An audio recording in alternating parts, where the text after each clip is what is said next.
Bonjour à tous et à toutes, bien-aimés élus de Dieu. Est-ce que ce matin, les élus sont là? Oui, si quelqu'un est là, qu'il commence à se signaler maintenant. Parce que Dieu est fidèle et il est capable de faire ce qu'il dit. Ce matin, je suis là, pour ceux qui me prennent en marche, je suis le chantre Essoli MJ et je viens là pour un petit message qui m'a énormément fait du bien, qui parfois nous oublions, nous ignorons, mais qui est facteur de perte, qui est facteur de beaucoup de choses que nous négligeons et qui enraye nos bénédictions. Ce matin, je vais m'appuyer sur le livre de Colossiens 3, verset 24, qui nous dit, sachant que vous recevrez du Seigneur l'héritage pour récompense, servez le Seigneur. Alléluia.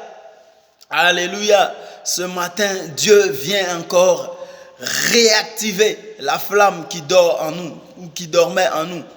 Parce qu'il dit, sachant que vous recevrez du Seigneur l'héritage pour récompense, servez le Seigneur. Quel héritage veux-tu? Quel héritage veux-tu? C'est en fonction de ton service que tu as l'héritage. Si tu veux hériter de l'enfer qui engendre le feu, tu vas servir le diable. Mais si tu veux avoir l'héritage de la vie éternelle, il faut que tu sers Jésus-Christ. Il a dit lui-même dans sa parole, Colossiens 3, verset 24, sachant que vous recevrez du Seigneur l'héritage pour récompense, servez le Seigneur. Maintenant, le diable aussi donne des héritages. C'est ça. Mais son héritage là, quand il finit de te donner, tu as pour récompense l'enfer. Mais l'héritage du Seigneur qui nous donne comme récompense ici, c'est la vie éternelle.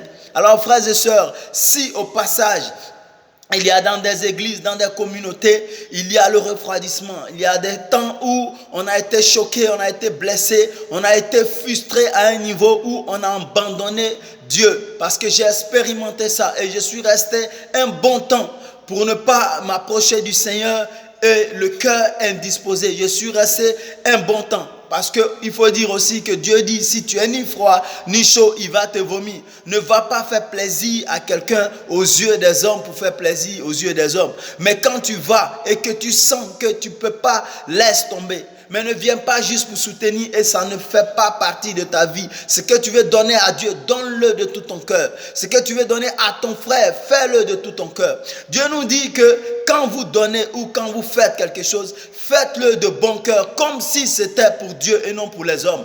Quand vous voulez rendre un service, vous voulez servir Dieu, servez comme si ce n'était pas des hommes qui étaient des servants de Dieu ou des serviteurs qui étaient en face de vous. Mais dites que, quelles que soient les choses que je fais à l'église, dehors, partout où je fais, je le fais pour Dieu. Parce que Dieu dit dans sa parole qu'au dernier jour, il nous dira, j'étais nu, tu ne m'as pas vêtu. J'étais en prison, tu ne m'as pas visité. J'avais soif, tu ne m'as pas donné à boire. Et j'avais faim, tu ne m'as pas rassasié. Et tu as dit, mais depuis quand je t'ai vu, mais il y avait un frère qui était à côté qui avait faim. Il y avait une soeur qui était à côté qui avait besoin de soutien. Et tu as négligé cela. Et parfois, ces choses nous rattrapent. Parfois, ces choses viennent encore nous casser. Mais encore ici, Dieu qui est puissant dans son amour nous dit au verset 25, Colossiens 3 verset 25, car celui qui agit injustement recevra selon son injustice. Et il n'y a point d'acception de personne. Nous tous, nous devons être droits. Nous tous, malgré nos péchés, devons faire l'effort d'être en bonne harmonie avec tout le monde. Et tout ce que nous faisons, ne pensons pas que nous le faisons à une personne. Parce que cette personne va mourir et va partir. Mais les œuvres sont toujours là. Les œuvres sont là parce que c'est écrit quelque part que ce n'est pas à un homme on a fait, mais c'est à un Dieu. Pendant ce temps où on a été refroidi, pendant ce temps où on pensait qu'on travaillait pour un homme qui nous a refroidi, qui nous a retirés, j'appelle quelqu'un, j'appelle une soeur, j'appelle un frère à se remettre au travail. Car si nous sommes sur cette terre, c'est pour servir le Seigneur. Et le problème, c'est qu'à la fin de tout ça, nous avons un héritage quand nous servons Dieu. Nous avons un héritage quand nous servons Jésus-Christ de Nazareth. Et l'héritage, c'est une récompense grande dans les cieux, qui est la vie éternelle. Alors, pendant qu'il est temps, si tu n'as pas encore expérimenté cela, reviens, réactive-toi et demande à Jésus-Christ si tu n'as pas la force de te fortifier, car c'est lui qui met en nous le zèle, le vouloir et le faire. Et lui seul pourra te donner cette force-là de pouvoir y arriver. Mais pendant ce temps, on a négligé l'œuvre de Dieu. Nous allons par ce cantique-là glorifier le nom du Seigneur et lui demander pardon pour que lui, dans sa miséricorde infinie, il puisse nous pardonner nos péchés.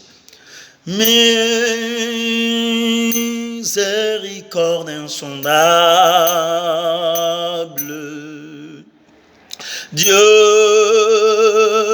peut-il tout pardonner? Oh, miséricorde insondable, Dieu peut-il tout pardonner? Oh, souverain si grand coupable, et mes péchés oubliés. Oh, souverain si grand coupable, et tous mes péchés oubliés. Jésus, je viens à toi, tel que je suis. Je viens à toi, Jésus, je viens à toi, tel que je suis. Prends-moi. Alléluia, shalom à tous, que la grâce de Dieu repose sur vos vies.